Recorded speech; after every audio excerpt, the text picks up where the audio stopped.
Finland is renowned for its natural beauty. From its Baltic islands to an extensive national park system, including green belts throughout its cities. It boasts temperate summers and the beauty of the aurora borealis during its harsh, frigid winters. But it is also renowned for its man-made attributes, how it cares for its citizens, choices it has made during recent decades that, according to international studies, rank Finland #1 in education for the past 18 years.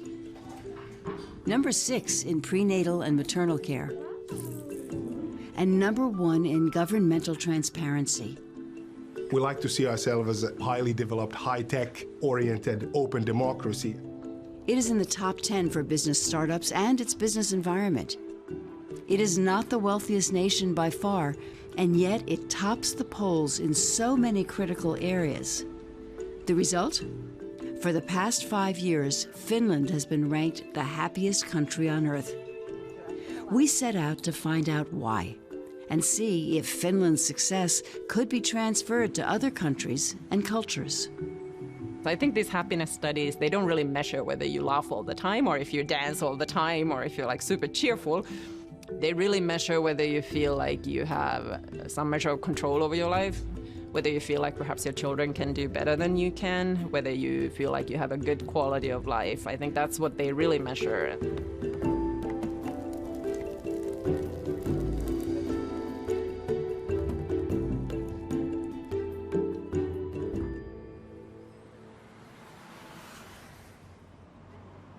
The backbone for the quality of life that is key to Finnish happiness may just lie in its education system.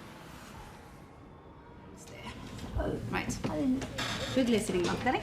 It's a very, very important base of happiness, education, and it's an equalizer.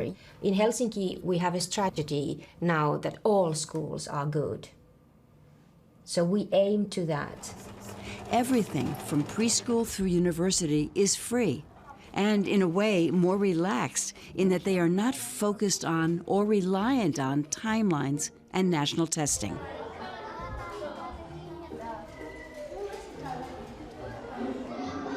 The children, they are in the center of their learning. It's not just given from the teacher. They are learning skills for learning, and skills of grouping and skills of working with others.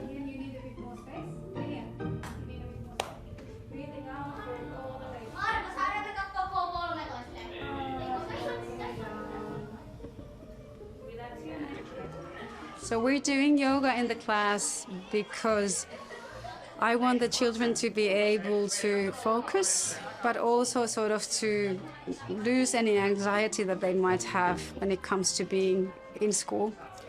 And I've also found it a really good way just to set the mood for starting the lesson so that it's calm and they're able to start their work straight away instead of the teacher going and tell them like, come on, calm down and start to do your work and such. Yeah.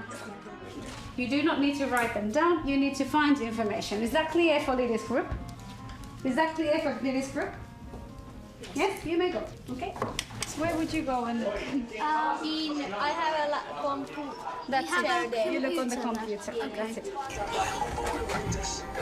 Just a mile away, Rick visits the The topic is the Stone Age, and why I split them into groups is so that they get to practice their self-regulation to start with, which is something that this group is still practicing.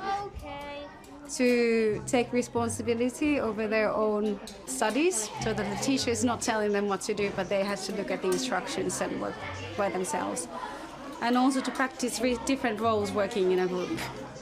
So for example, being a leader or taking care of the materials or taking care of the time and such. One of the extraordinary things is that the children are engaged. They're not being lectured at, lectured to. They're being encouraged to discover things themselves. And the very process itself is rewarding and educational. The cornerstone of Finnish society is education. And it starts with investing into the teacher education. No teacher has less than a master's degree.